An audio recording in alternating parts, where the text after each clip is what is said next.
nous sommes allés voir dans d'autres pays, en Angleterre, en Espagne, aux États-Unis, au Canada, ce qui se passait, puisque dans ces pays, il y a effectivement la délivrance de documents remis à la personne contrôlée, avec des informations qui sont conservées par le policier, et qui permettent d'avoir une évaluation statistique très précise de la nature des contrôles, qui est contrôlé, est-ce que des groupes sont davantage contrôlés que d'autres.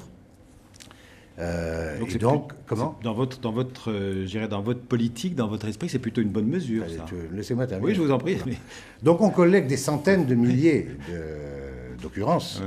Ouais. Telle personne a été contrôlée à telle heure, elle est de race noire, elle est asiatique, elle est latinos, etc. Et en Angleterre, pareil, indien, pakistanais. Bon. Est-ce que vous imaginez qu'en France, on peut noter le groupe ethnique ou racial auquel appartient la personne que le policier contrôlerait? Non. Non. Jusqu'à aujourd'hui, on ne peut pas. Ah mais jusqu'à aujourd'hui, enfin, c'est-à-dire qu'il faudrait changer radicalement la Constitution. C'est totalement contraire à tous nos principes constitutionnels. Est-ce qu'il faut changer la Constitution pour réguler les contrôles d'identité? Il y a peut-être un problème de disproportion. Enfin, c'est pas le seul critère, j'imagine, Non, dans la c'est pas le délivrance seul d'un critère, document. c'est pas le seul critère. L'appartenance ethnique, on va dire. C'est toujours intéressant quand on dit il y a des choses intéressantes qui se passent à l'étranger, d'aller les voir. Et quand on les a vues, c'est intéressant de débriefer, si on peut dire. Bon. Donc, ces exemples, principalement anglo-saxons, ils sont très instructifs et en même temps, ils ne sont pas transposables en l'état de notre droit.